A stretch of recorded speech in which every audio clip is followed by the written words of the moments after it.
नमस्कार दोस्तों, मेरा नाम है अरुण सिंह और आप सफर कर रहे हैं फ्री एजुकेशन वर्ल्ड की दुनिया में। आज जिस टॉपिक में मैं आपसे बात करने जा रहा हूं ये स्पेशली दो लोगों के इर्द गिर्द घूमता रहेगा। पहला है रिचर्ड वेलेस्ली और दूसरा है विलियम बेंटिक। तो वेलेस्ली के बारे में ज़्यादातर चीज़ें मैं डिस्कस कर चुका हूं लास्ट वाले लेक्चर में। जो हमने एंग्लो मैसूर वॉर डिस्कस किया था वहाँ पे मैं ऑलरेडी डिस्कस कर चुका हूँ, लेकिन फिर भी बेसिक जानकारी के लिए मैं आपको बता देना चाहता हूँ कि जो लॉर्ड वेलेस्ली था, जिसको रिचर्ड वेलेस्ली जिसका नाम था पूरा, ये इंडिया आता है, स्पेशली गवर्नर जनरल बन के बंगाल में आता है 1798 में और 1805 तक रहता है। ये इसका कार्यकाल था और ये बेसिकली जाना जाता है सब्सिडियरी अलायंस के लिए। सब्सिडियरी अलायंस क्या था कि आपको जरूरत हो या ना हो, जबरदस्ती आपसे बोला जाता था आप इस अलायंस को साइन करिए प्रिंसली स्टेट्स को, और उनके यहाँ पे जो कंपनी है वो अपनी आर्मी भेजेगी उनकी सुरक्षा के लिए एक तरीके से, और उसके बदले में कंपनी पैसे लेती थी उस राजा से। और ये कोई जरूरी नहीं है कि आपको तभी आर्मी की जरूरत है जब आप चाहो, जबरदस्ती आप पे थोपा जाता था कि आप इस अलायंस को साइन करो और आपके यहाँ हम अपनी आर्मी भेजते हैं और इस तरीके से आप हमें पैसे दोगे उसके बदले में। फिर क्या होता था, वो आर्मी ब्रिटिश आर्मी और आपकी राजा की खुद की आर्मी दोनों मिलकर पड़ोसी राजा पे अटैक कर देते थे। फिर पड़ोसी राजा का राज हड़प कर लेते थे। उसके बाद आपकी आर्मी के साथ जो राजा मतलब ब्रिटेन की आर्मी के साथ लड़ता था उसकी भी आर्मी कमजोर हो चुकी होती थी। फिर एक किसी और के साथ अलायंस साइन करते थे, फिर इस पे अटैक कर लेते थे, दोनों राज इनके हो जाते थे। तो एक बहुत तगड़ी डिप्लोमेटिक पॉलिसी थी सब्सिडियरी अलायंस की, जिसके तहत इसने बहुत सारे अपने साम्राज्य को विस्तार किया, अपने साम्राज्य का विस्तार करता गया। और आप देखिए जब रिचर्ड वेलेस्ली जो है ये जब आया था तो उस टाइम पे ये जो ब्राउन वाला पोर्शन है, ये जो ब्राउन वाला पोर्शन है इस मैप में आप देख पा रहे हैं, ये केवल ब्राउन वाला पोर्शन जो है ये अंग्रेजों के पास था, ये वाला अंग्रेजों के पास था। लेकिन वेलेस्ली के आने के बाद ये वाला पोर्शन, ये वाला पोर्शन, ये वाला पोर्शन, ये पूरा पोर्शन एक तरीके से कह सकते हैं ब्रिटिश ईस्ट इंडिया कंपनी के अधीन हो गया। और इसके दो मुख्य वॉर थे जिनमें इसका नाम लिया जाता है। एक तो फोर्थ एंग्लो मैसूर वॉर जो था, जिसमें टीपू सुल्तान की हत्या कर दी जाती है, मार दिए जाते हैं टीपू सुल्तान, और पूरी तरीके से उसकी कैपिटल पे कब्जा कर लिया जाता है 1799 में। और दूसरा जो सेकेंड एंग्लो मराठा वॉर था उसमें भी इसकी मुख्य भूमिका रही, जिसमें सिंधिया और होलकर की कंबाइंड आर्मी को 1803 में इसने हरा दिया था। ठीक है। फिर इसका एक 1799 में इसने क्या किया था, सेंसरशिप ऑफ प्रेस पे सेंसरशिप लगा दी थी। मतलब प्रेस को भी फ्री नहीं रखा जाएगा, क्योंकि आपको पहले जैसे मैं पढ़ा चुका हूं कि टीपू सुल्तान जो है वार्ता करने की कोशिश कर रहा था उधर नेपोलियन से। तो ये सब जो है, या फ्रेंच इन्वेजन की बातें जो हो रही थी, फ्रेंच इन्वेजन का जो फियर था, इन सबको देखते हुए इसने क्या किया, सेंसरशिप लगा दी प्रेस के ऊपर। हालांकि आगे कुछ आए, जैसे मैट कैफे करके एक आए, वो बड़ा नाम है उनका फेमस प्रेस की दुनिया में, उन्होंने प्रेस को थोड़ा बहुत फ्रीडम दी थी, लेकिन इसने बिल्कुल बंद कर दिया। 1800 में इसने फोर्ट विलियम कॉलेज की स्थापना करी। फोर्ट विलियम कॉलेज को एक ओरिएंटल स्टडीज, इसको अकेडमी ऑफ ओरिएंटल स्टडीज बोला जाता था। ओरिएंटल स्टडीज का मतलब होता है ये जो इनके कॉलोनी देश थे, जैसे इंडिया है, चाइना है, ये जो कंट्रीज थी, इनको ओरिएंटल मानते थे। और यहाँ पे यहीं की भाषा में स्टडी करने के लिए इन्होंने कॉलेजेस की स्थापना करी कि यहाँ का कल्चर सीखना है, यहाँ पे जानना है, यहाँ पे क्या चल रहा है। इसके लिए इसको ओरिएंटल स्टडीज का नाम दिया गया। ठीक है। ओरिएंटल कॉलेज भी बोला जाता था इसको, फोर्ट विलियम कॉलेज। 18वीं शताब्दी में, 18वीं ईस्वी में, 1800 में इसने इसकी स्थापना करी। तो इसमें मेन इन कॉलेजेस का मतलब यही होता था, एक तरीके से ट्रांसलेटर बनाते थे ये लोग। ठीक है, कि एक ट्रांसलेटर पैदा करते थे ये लोग, कि जैसे ब्रिटिशर्स बहुत थे, उनको प्रॉब्लम होती थी संस्कृत में उनको प्रॉब्लम अलग थी, और उसे क्या बोलते हैं, हिंदी में उनको अलग प्रॉब्लम थी, तो ये जो फारसी में अलग प्रॉब्लम थी, तो ये रीजनल भाषाएं थी, इनमें ब्रिटिशर्स को बहुत सारी प्रॉब्लम होती थी। तो इसने क्या किया, वो जिनको इन भाषाओं का ज्ञान था उनको पकड़ लाया और बोला ठीक है आप इसमें आओ और हमारे ऑफिसर्स को ये सारी भाषाएं सिखाओ, क्योंकि इनको राज यहाँ करना था और इनको यहाँ की भाषा नहीं आती थी। इस वजह से यहाँ की भाषा सीखने के लिए इसने फोर्ट विलियम कॉलेज की स्थापना करी। और इस कॉलेज को लेकर इसके कुछ सपने थे कि इसको मैं आगे चल के इतना प्रमोट करूं कि ये सिविल सर्विस जो है, सिविल सर्वेंट जो है हमारे, वो भी यहीं पे ट्रेंड हों। लेकिन जो उसे क्या बोलते हैं, हम बोर्ड ऑफ डायरेक्टर और कोर्ट ऑफ डायरेक्टर और बोर्ड ऑफ कंट्रोल थे, जो कंपनी के ऑफिसर्स थे, वो ये चाहते ही नहीं थे कि यहाँ पे ट्रेनिंग हो सिविल सर्वेंट की, क्योंकि वो उनका मानना था कि अगर इंडिया में कॉलेज रहेगा सिविल सर्विस के लिए लवासना टाइप, तो अब इंडियन भी सिविल सर्वेंट रिक्रूट होने लगेंगे, इंडियंस ज्यादा आ जाएंगे, ये सारे ऑफिसर इंडियन बन जाएंगे। अंग्रेज ऐसा बिल्कुल भी नहीं चाहते थे। तो कंपनी के अधिकारियों का कहना था कि जो सिविल सर्विस को या सिविल सर्वेंट के लिए जो कॉलेज है ट्रेनिंग के लिए, वो सिर्फ लंदन में ही होना चाहिए। तो इसके मरने के बाद अराउंड उसे क्या बोलते हैं 49 49 तक क्या कर दिया गया, इसको बंद कर दिया गया था, कॉलेज को ही बंद कर दिया गया, इसको शट डाउन कर दिया गया था। जैसे ये मरता है और 1749 तक 1849 तक इसको बंद कर दिया गया था। और बीच में जैसे ये इसकी डेथ के बाद बहुत ज़्यादा इसकी एक हद तक बोलते हैं इस कॉलेज की जो फंडिंग थी वो रोक दी गई थी, लेकिन 1849 के आते आते इसको बंद कर दिया गया था, कंप्लीटली शट डाउन कर दिया गया था, सिर्फ इसी वजह से क्योंकि ये वेलेस्ली का सपना ही कुछ अलग।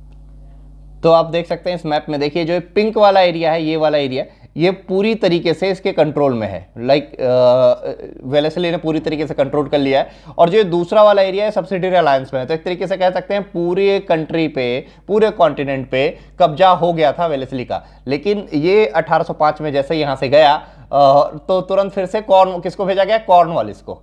हाँ, ये वही कॉर्नवालिस है जिसके बारे में हम लास्ट लेक्चर में पढ़ रहे थे। कॉर्नवालिस को अगेन भेज दिया गया क्योंकि बोला गया कि 1805 में फिर से इसको भेज दिया जाता है कॉर्नवालिस को, और बोला जाता है कि यार ये बहुत लड़ाई झगड़े करके आ गया है वेलेस्ली, आप एक काम करो वहाँ जाओ फिर से संभालो जाके। ये एक बहुत अच्छा एम्बेसडर माना जाता था, ये बहुत गुड एम्बेसडर था उस टाइम पे, सॉरी गुड एडमिनिस्ट्रेटर था, ये बहुत अच्छे से एडमिनिस्ट्रेशन चलाता था, तो इसको फिर से भेज दिया गया। लेकिन दुर्भाग्यवश ये 2 महीने के बाद आफ्टर 2 मंथ ये मर जाता है, इसकी डेथ हो जाती है। ये आया इंडिया में और यहीं आके मर गया, तो इसका ज़्यादा कुछ चल नहीं पाया आने के बाद, क्योंकि ये 2 महीने के बाद ही इसकी मौत हो जाती है। तो उसके बाद फिर एक्टिंग गवर्नर बनाया जाता है, तुरंत इनको बनाया जाता है 2 साल के लिए acting governor general. Sir George Barlow इनका नाम था, सर जॉर्ज बार्लो, इनको बनाया जाता है एक्टिंग गवर्नर जनरल।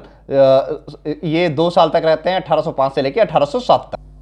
तो इसके कार्यकाल में एक ही चीज हुई, वेल्लोर म्यूटिनी। 1806 में वेल्लोर म्यूटिनी हुई थी। वेल्लोर म्यूटिनी क्या थी, एक पहली ऐसा सैन्य विद्रोह था जो कि वेल्लोर में किया गया। ये किसके द्वारा लीड किया गया था, टीपू सुल्तान के बेटों के द्वारा। टीपू सुल्तान के जो बेटे थे उनको वेल्लोर के किले में कैद करके रखा गया था एक गारंटी के तौर पर, उनको पेंशन भी मिलती थी।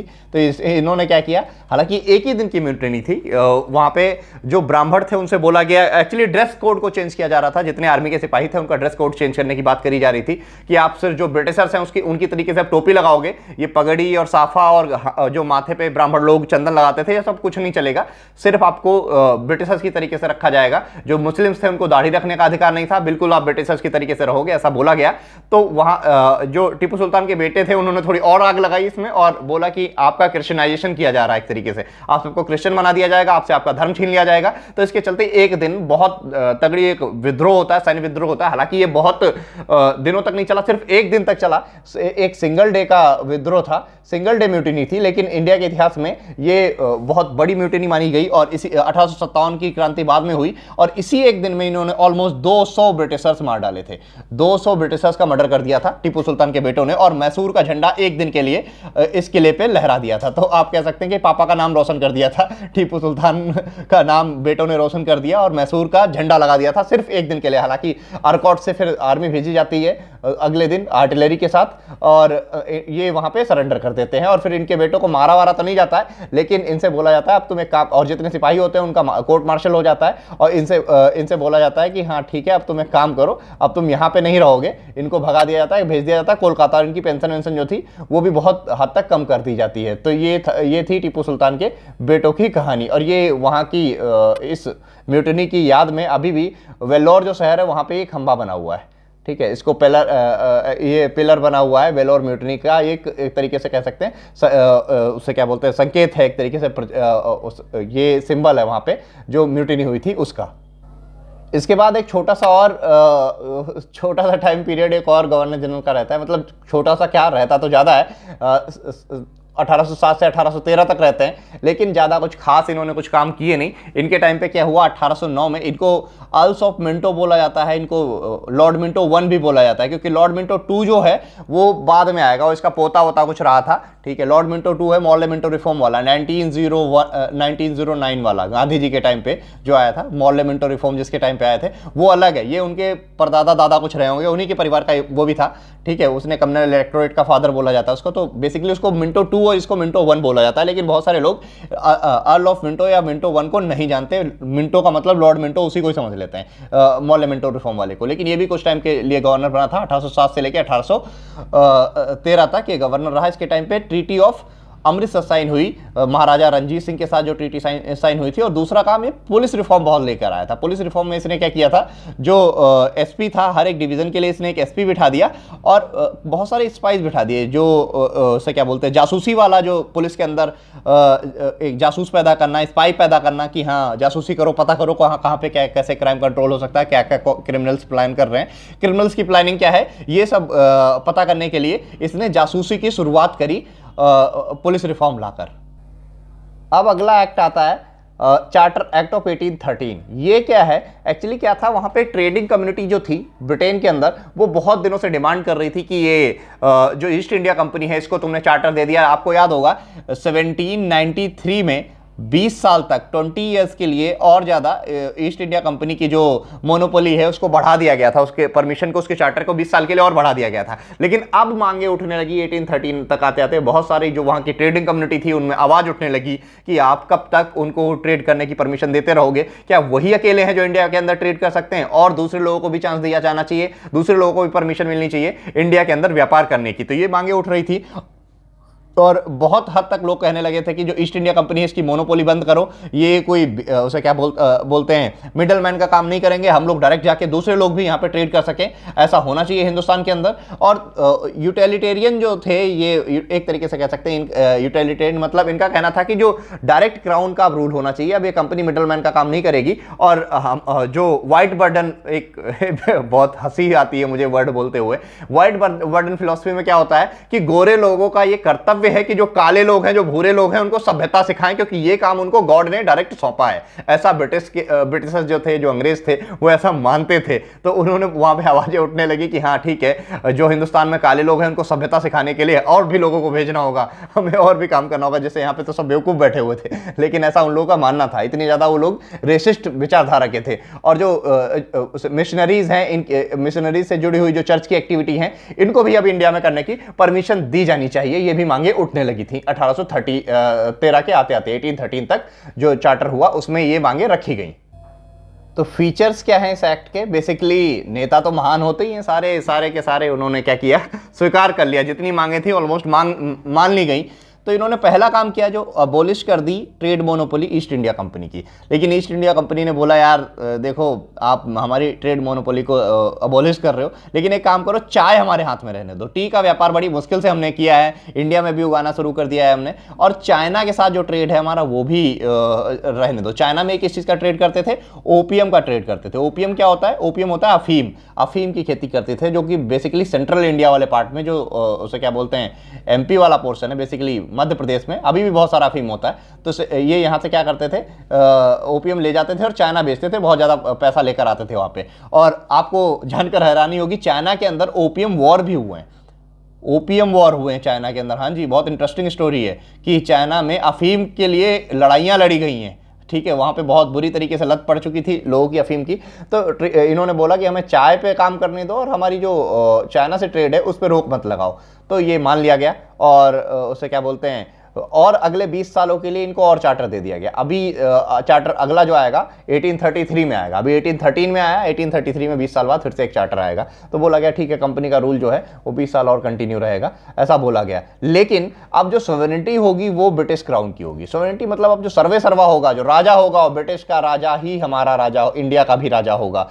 ये चीज बोल दी गई। अब सॉवरेनिटी कंपनी की नहीं है, अब सॉवरीन कौन है यहाँ पे? ब्रिटिश क्राउन है। और क्रिश्चियन मिशनरी जो है इनको परमिशन दे दी गई, जाओ आप वहाँ पे खूब अपनी मिशनरीज लगाओ, लोगों को कन्वर्ट करो, कुछ भी करो जाके अपना। इनको परमिशन मिल गई मिशनरीज लगाने की, जो क्रिश्चियन मिशनरीज थी, कि आओ इंडिया में मिशनरीज लगाओ। अब और एक और काम क्या हुआ, जो ब्रिटिश सब्जेक्ट थे, जो ब्रिटिशर्स थे, उनको परमिशन मिल गई कि अब तुम इंडिया में सेटल कर सकते हो, क्योंकि अगर आप इंडिया में रह रहे हो, इंडिया में व्यापार कर रहे हो, अब वहाँ पे ज़मीनें भी खरीदो और वहाँ पे रहो। और एक बहुत बड़ा काम हुआ, इसको हम बोलेंगे एक इंपॉर्टेंट काम भी हुआ, कि 1 लाख का एनुअल बजट पहली बार ब्रिटेन ने इंडिया की एजुकेशन को प्रमोट करने के लिए, हालांकि बहुत कम बजट था, लेकिन ऐसा सोचा कि 1 लाख का एनुअल बजट इंडिया की एजुकेशन को प्रमोट करने के लिए रखा गया ब्रिटिश पार्लियामेंट या ब्रिटिश गवर्नमेंट के द्वारा, इंडिया में इंडियन एजुकेशन को प्रमोट करने के लिए। और इन्होंने लोकल गवर्नमेंट जो है उनको टैक्स इंपोज करने के लिए ऑथराइज कर दिया। जैसे बॉम्बे की गवर्नमेंट है वो टैक्स इंपोज कर सकती है, मद्रास की गवर्नमेंट है, जो लोकल गवर्नमेंट्स हैं, उनको भी अब टैक्स इंपोज करने के अधिकार मिल गए और ये पनिश भी कर सकते थे उन व्यक्तियों को जो लोग टैक्स देने से मना करते हैं या टैक्स नहीं पे कर रहे हैं, उन लोगों को सजा भी दे सकते थे। ये लोकल गवर्नमेंट जो है, इनके पास इतनी अथॉरिटी दे दी गई। और क्या किया गया, जो ईस्ट इंडिया कंपनी के शेयर होल्डर्स थे उनको 10.5% डिविडेंड अलग से दिया जाएगा। और उसे क्या बोलते हैं, बोर्ड ऑफ जो कंट्रोल था, board of court of director, board of control, ये जो दो बॉडीज थी 1786 पिट्स इंडिया एक्ट में बनाई गई थी, बोर्ड ऑफ कंट्रोल, ठीक है, इसको थोड़ी और ज़्यादा पावर दे दी गई सुपरिटेंडेंस एंड डायरेक्शन को डिफाइन करने की, किसी चीज़ को सुपरवाइज करने की, जो चीज़ें होंगी उनको सुपरवाइज करने का काम बोर्ड ऑफ कंट्रोल के हाथ में दे दिया गया।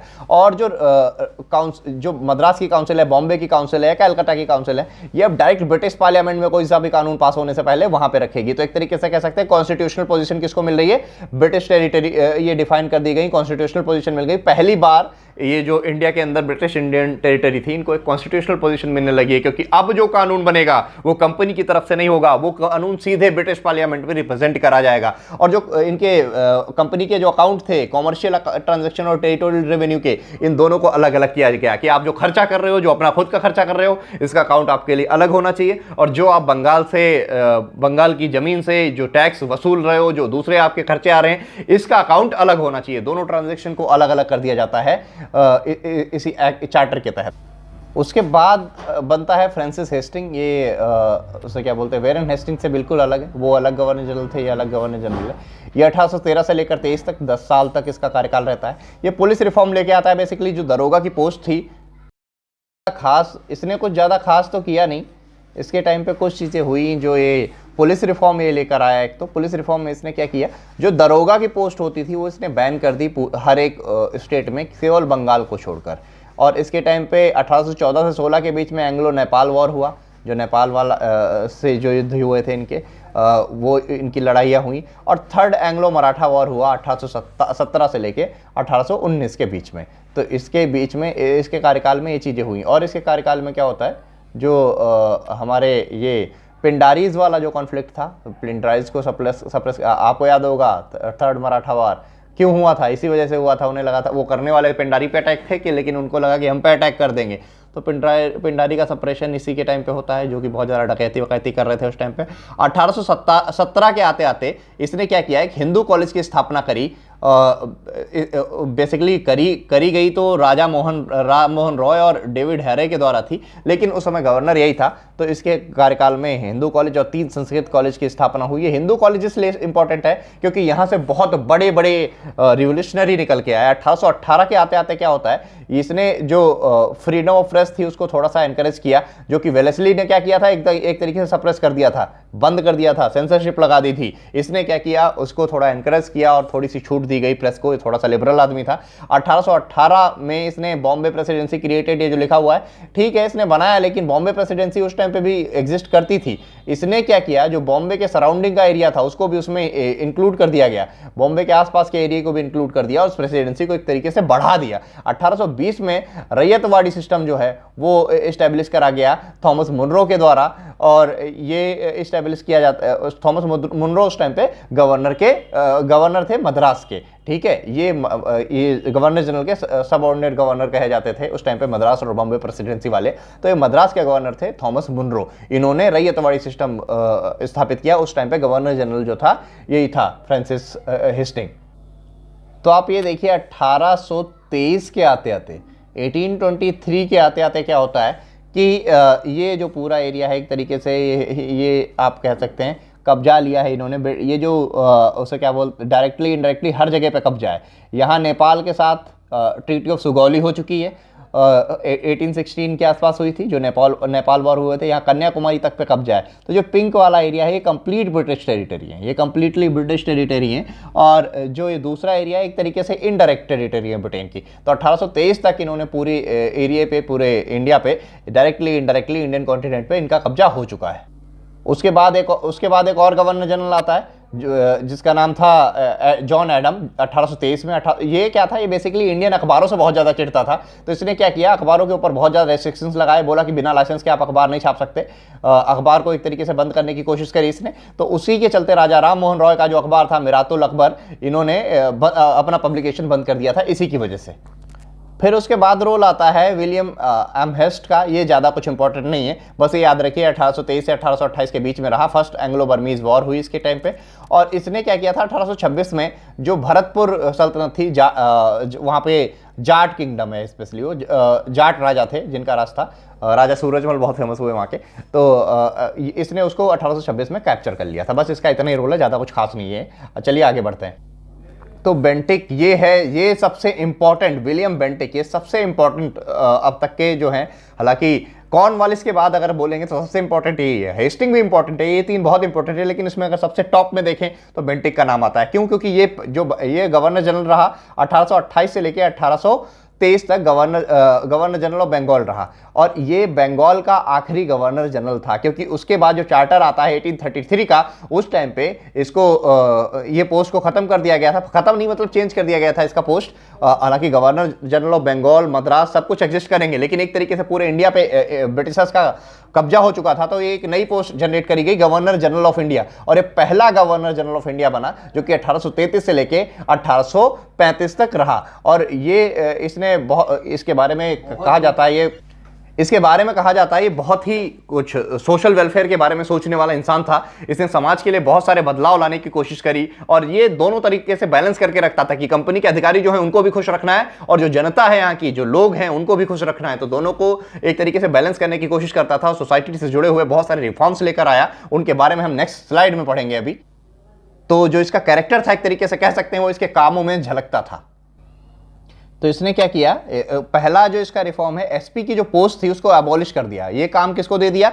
कलेक्टर को दे दिया। बोला जो मजिस्ट्रेट है यही देखेगा आप पुलिस का काम भी। इसने कमिश्नर बना दिए हर डिवीजन के लिए, जो कि एसपी की तरीके से काम करेंगे। लेकिन बहुत ज़्यादा बर्डन आ गया कलेक्टर के ऊपर, तो इसका ये एक्सपेरिमेंट फेल हो जाता है। ये एक्सपेरिमेंट इसका फेल हो गया। और दूसरी बात ये भी थी, जो इसके दूसरे प्रेसिडेंसी के गवर्नर थे मद्रास और बॉम्बे वाले, उन्होंने अपने स्तर पे कलेक्टर की और इसकी पुलिस की ड्यूटियों को अलग कर रखा था। तो ये एक तरीके से कह सकते हैं इसका रिफॉर्म पूरी तरीके से फेल रहा।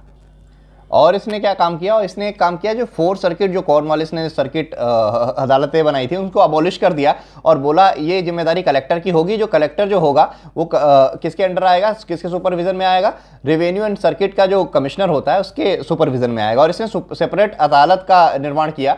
इसने दीवानी अदालत और सदर निजामत अदालत जो है इलाहाबाद में भी बना दी। इलाहाबाद उत्तर प्रदेश, ठीक है, इलाहाबाद में भी इसने अदालत बना दी, जो कि आज भी एग्जिस्ट करती हैं। इसने दीवानी सदर अदालत और सदर निजामत अदालत इलाहाबाद में बना दी। और बोला जो अवध वाला रीजन है वहाँ वो केस लेकर इलाहाबाद जाएंगे, ना कि सीधे बंगाल आना पड़ेगा उनको। अगर हम इसके जुडिशियल रिफॉर्म के बारे में बात करें तो जुडिशियल रिफॉर्म में बेसिकली ये लॉ कमीशन की स्थापना करी 1833 में इसने।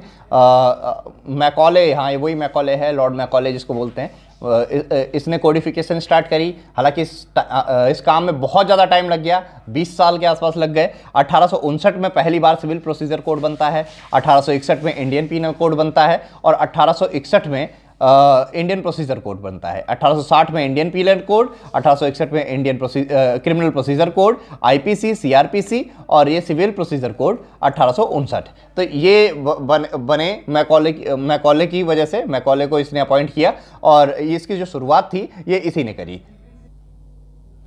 तो अब आते हैं इसके सोशल रिफॉर्म पे। सोशल रिफॉर्म इसमें क्या किए, 1829 में इसने सती प्रथा को बंद किया। इसमें मेजर रोल जो था राजा राम मोहन रॉय का था। राजा राम मोहन रॉय ने बहुत ज़्यादा कोशिशें करी कि सती प्रथा को बंद किया जाए। लोगों को बहुत समझाया, लेकिन जब तक कानून इंडिया में नहीं आता तब तक लोग नहीं मानते, जब तक उनको सजा नहीं मिलती वो लोग नहीं मानते हैं। इस वजह से राजा राम मोहन रॉय ने रिक्वेस्ट करी इससे कि इस पर बैन लगाया जाए। तो एक कानून निकल के आया 1829 में, इसने सती प्रथा को बंद किया। और इसने क्रिमिनलाइज कर दिया फीमेल इन्फेंटिसाइड। ये क्या था, जो फीमेल चाइल्ड होता था उसको जिंदा मार दिया जाता था। जैसे ही पैदा होती थी लड़की तो उसको लोग मार दिया करते थे, तो उसको क्रिमिनलाइज करा गया। ये क्राइम है, ये इसने बोला। और इसने ह्यूमन सैक्रिफाइस को बैन किया। इसमें बड़ा चौंक गया था, बहुत हैरान था कि यार इंडिया में ये भी होता है। बलि जो चढ़ाई जाती थी आदमियों की, उसको इसने पूरी तरीके से बंद कर दिया। और हिंदू लॉ ऑफ इनहेरिटेंस को इसने चेंज करने की कोशिश करी कि अब आगे चल के प्रॉपर्टी किसके नाम होगी, किसके नाम नहीं होगी, इनहेरिटेंस आपका आगे कौन होगा, इसमें इसने काम किया। और इसने ठगीज को बंद किया। ठगीज क्या, ये ठग हुआ करते थे। 1830 में इसने काम किया। ये कर्नल सलीमैन के हाथों करवाया गया ही, इसको लीड ये कर रहे थे उस टाइम पे। तो ठग्स क्या होते थे, जैसे पिंडारी वगैरह होते थे, उसी टाइप से कुछ ठग हुआ करते थे, रास्ते में लूट लिया करते थे व्यापारियों को। तो इनको एक तरीके से सप्रेस करने का काम कर्नल सलीमैन की अध्यक्षता में किया गया। ये भी बेंटिक के द्वारा करवाया गया था। अब देखते हैं इसके एडमिनिस्ट्रेटिव रिफॉर्म्स क्या कह रहे हैं। एडमिनिस्ट्रेशन से जुड़े हुए रिफॉर्म्स इसके क्या रहे बेसिकली। इसने क्या किया, जो नॉन इंटरवेंशन पॉलिसी को अडॉप्ट किया कि जो इंडियन किंगडम है उसमें आप इंटरफेयर तब तक नहीं करोगे, जैसे कोई मान लो अवध का कोई नवाब है या फिर क्या बोलते हैं आगरा का कोई नवाब है या रोहिल्याज है, कोई भी जो लोकल लोकल राजा थे उस टाइम पे, उनके इंटरनल मैटर में आप हस्तक्षेप नहीं करोगे अनटिल अनलेस वहां का गवर्नेंस बिल्कुल खराब ना हो गया हो। ये इस कहां पे करा इसने, बस एक जगह पे किया, मैसूर में बहुत फेमस है, वहां पे लॉर्ड कब्बन को भेजा गया। लॉर्ड कब्बन के नाम से वहां पे बहुत एक फेमस पार्क भी है, कब्बन पार्क, और कब्बन स्ट्रीट भी है मैसूर के अंदर, तो वहां पे इनको भेजा गया क्योंकि मैसूर में एडमिनिस्ट्रेशन बहुत बेकार चल रहा था। बाकी इसने इंटरफेरेंस जो है बिल्कुल एक तरीके से रोक दिया और इसने बोला जो ऑफिशियल लैंग्वेज है कोर्ट की उसको अब खत्म करना पड़ेगा। पर्शियन लैंग्वेज ऑफिशियल लैंग्वेज नहीं रहेगी। जो पर्शियन या फारसी भाषा थी मुगल की कोर्ट में, मुगल साम्राज्य से पहले राज करता था, मुगलों की कोर्ट में फारसी भाषा ऑफिशियल भाषा हुआ करती थी, लेकिन इन्होंने बोला अब ना मुगल बचे तो फिर ये पर्शियन लैंग्वेज किस लिए, पर्शियन को क्यों पढ़े क्यों सीखे, तो या तो हिंदी करो या तो उर्दू करो या तो संस्कृत करो। तो क्या हुआ कि जो सुप्रीम कोर्ट है उसमें क्या किया गया, बोला गया इंग्लिश लैंग्वेज ही रहेगी ऑफिशियल लैंग्वेज, लेकिन जो लोकल कोर्ट है वहां पे वर्नाकुलर लैंग्वेज में कर दिया गया। जैसे जो हिंदी भाषी एरिया है वहां पे हिंदी में कोर्ट होगा, जो मराठी एरिया है वहां पे मराठी में होगा, जो पंजाबी एरिया है वहां पे पंजाबी भाषा में होगा, अलग अलग भाषाओं में, जो बंगाली एरिया है बंगाली भाषा में होगा। तो जो लोअर कोर्ट की भाषा थी वो रीजनल भाषा कर दी गई और जो सुप्रीम कोर्ट की भाषा थी वो इंग्लिश भाषा कर दी गई। और मैकॉले की अध्यक्षता में इसने कमेटी बैठाई एजुकेशन से रिलेटेड रिफॉर्म लाने के लिए। तो उनका एक बहुत फेमस कोट भी है, स्पीच थी, उसमें उन्होंने बोला कि इंग्लिश लैंग्वेज ही यहां पे एजुकेशन की बेसिकली ऑफिशियल भाषा होगी। और इसी के चलते 1835 में इंडिया के अंदर पहला मेडिकल कॉलेज स्थापित किया गया जिसको कलकत्ता मेडिकल कॉलेज के नाम से जाना गया। अब इसके फाइनेंशियल रिफॉर्म के बारे में देखते हैं। फाइनेंशियल रिफॉर्म इसलिए लाने पड़े क्योंकि उस टाइम पे बहुत ज़्यादा भट्टा बैठा हुआ था, ईस्ट इंडिया कंपनी बहुत ज़्यादा क्राइसिस में चल रही थी, तो इसने जो डबल भट्टा सिस्टम है उसको ख़त्म कर दिया। उसको डबल भट्टा सिस्टम में क्या होता था, डबल भत्ता मिलता था सिपाहियों को बेसिकली, तो सिपाही म्यूटिनी तक पे उतर आए थे, लेकिन ऐसा हुआ नहीं, इसने इसको सप्रेस कर दिया। तो जो डबल भत्ता था इसको खत्म कर दिया इसने, बोला 100% भत्ता मिलता है इन लोगों को, ये खत्म कर दिया गया एक तरीके से। और इसने सैलरी डिक्रीज कर दी जो कि कॉर्नवालिस ने बढ़ाई थी। लेकिन एक चीज आपको जानकारी के लिए मैं बता दूं, पूरे वर्ल्ड में इतनी ज्यादा सैलरी देने वाली कोई सी भी कंपनी नहीं थी। सबसे ज्यादा सैलरी देने वाली कंपनी उस टाइम पे भी ईस्ट इंडिया कंपनी ही थी। तो हालांकि इसने सैलरी घटा दी, कॉर्नवालिस ने बढ़ा दी थी। और इसने जो प्रोविंशियल कोर्ट थे बहुत सारे, जो सर्किट कोर्ट वगैरह बनाए गए थे कॉर्नवालिस के द्वारा, उसको इसने उससे क्या बोलते हैं अबॉलिश कर दिया, उसको इसने बंद कर दिया क्योंकि एक्सपेंडिचर इसको घटाना था, पैसा उतना था नहीं, खर्चा घटाने के लिए इसने यही काम किया। और महलवाड़ी सिस्टम जो है लैंड रेवेन्यू सिस्टम में इसने महलवाड़ी सिस्टम को इंट्रोड्यूस किया। इसको मैं इस पे एक अलग वीडियो बनाऊंगा, रेवतवाड़ी परमानेंट सेटलमेंट महलवाड़ी, इस पे एक अलग वीडियो बनाऊंगा, लेकिन ये इसने इंट्रोड्यूस किया, बस इतना जान लीजिए। और इसने क्या किया, अगला एक चार्टर आता है 1833 में। तो इस चार्टर में क्या होता है, ईस्ट इंडिया कंपनी जो है उसकी लीज को 20 साल के लिए और एक्सटेंड कर दिया गया।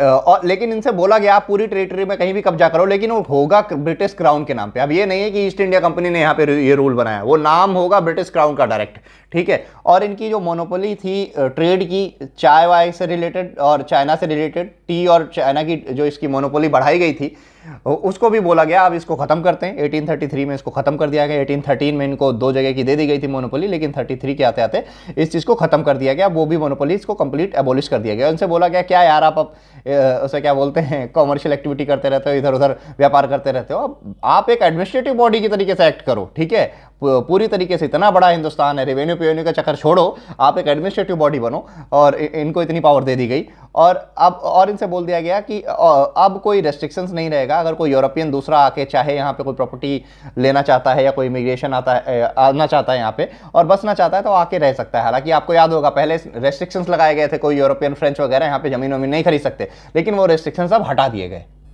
क्यों हटा दिए गए? क्योंकि इनको पता था 1830 के आते आते कि अब तो यार हम कुछ भी हो गए, अब तो हमारे पास बहुत पावर आ गई है, अब हमें कोई भी यहाँ से हटा नहीं सकता, ठीक है। तो इसलिए इन्होंने वो रेस्ट्रिक्शंस हटा दिए। और गवर्नर ऑफ बंगाल जो था उसको गवर्नर जनरल ऑफ इंडिया की पोस्ट दे दी गई, गवर्नर जनरल ऑफ इंडिया के नाम से जाना जाने लगा। तो इससे क्या बोलते, सारे सिविल और मिलिट्री पावर भी इन्हीं को दे दी गई, गवर्नर जनरल ऑफ इंडिया को। क्योंकि अब इनको लगा कि अब हम केवल इंडिया में राज थोड़ी कर रहे हैं, अब हम पूरे भारत पे पूरा हमारा राज है, एक तरीके से कह सकते हैं। तो पूरे इंडिया पे हमारा राज है, तो हम अब केवल गवर्नर जनरल ऑफ बंगाल थोड़ी रहेंगे, अब गवर्नर जनरल ऑफ इंडिया हो जाएंगे। तो पोस्ट बढ़ा दी गई, गवर्नर जनरल ऑफ इंडिया कर दिया गया। तो ये बोलते हैं idea of government of India having authority over the entire British territory. ये आइडिया ऑफ इंडियन गवर्नमेंट का उसे क्या बोलते पूरी तरीके से अथॉरिटी लाने का यहीं से निकल के आया। और विलियम बेंटिक जो थे वो पहले governor governor general of India बनते हैं। और क्या किया गया, गवर्नर जनरल को और भी बहुत सारे चार्ज दे दिए गए। जो बॉम्बे के और मद्रास के गवर्नर थे, इनकी बहुत सारी जो लेजिस्लेटिव पावर थी इनसे छीन ली गई, वो केवल गवर्नर जनरल के पास थी। अब ये कानून बना सकते थे और उसे क्या बोलते हैं, एक लॉ कमीशन ऑफ इंडिया भी अपॉइंट कर दिया गया इंडिया के अंदर, ठीक है।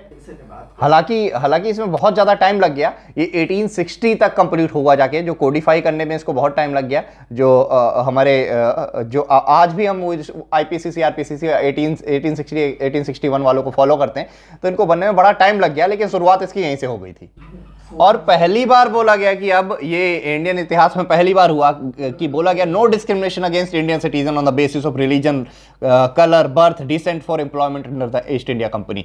इन्होंने बोला कि अब कोई डिस्क्रिमिनेशन नहीं करा जाएगा। अगर एम्प्लॉयमेंट के लिए किसी को एम्प्लॉयज को हायर करना है ईस्ट इंडिया कंपनी में, तो अब वो हिंदुस्तानी हो, उसका कलर कैसा हो, वो कहाँ से बिलोंग करता हो, कोई फर्क नहीं पड़ता, सबको हायर किया जाएगा। हालांकि ये ऑन पेपर वाली बात थी, लेकिन हाँ ये चीज़ निकल के आई पहली बार हिंदुस्तान में कि इक्वालिटी को लेकर इन्होंने बातें शुरू कर दी थी, ठीक है। और स्लेवरी जो थी, गुलाम प्रथा जो थी, इसको धीरे धीरे एंड करने की बातें शुरू होने लगी। इन्होंने चार्टर में तो नहीं बोला 1833 के कि हम यहाँ पे स्लेवरी को बंद कर देंगे। हालांकि 1833 में ब्रिटेन के अंदर स्लेवरी बंद हो गई थी, ठीक है। ब्रिटेन में इन्होंने खुद के देश में तो इन्होंने स्लेवरी बंद कर ली थी, लेकिन इंडिया में इसको बंद करते करते 10 साल और लग गए। 1843 के आते आते स्लेवरी को फाइनली अबॉलिश कर दिया गया, बंद कर दिया गया।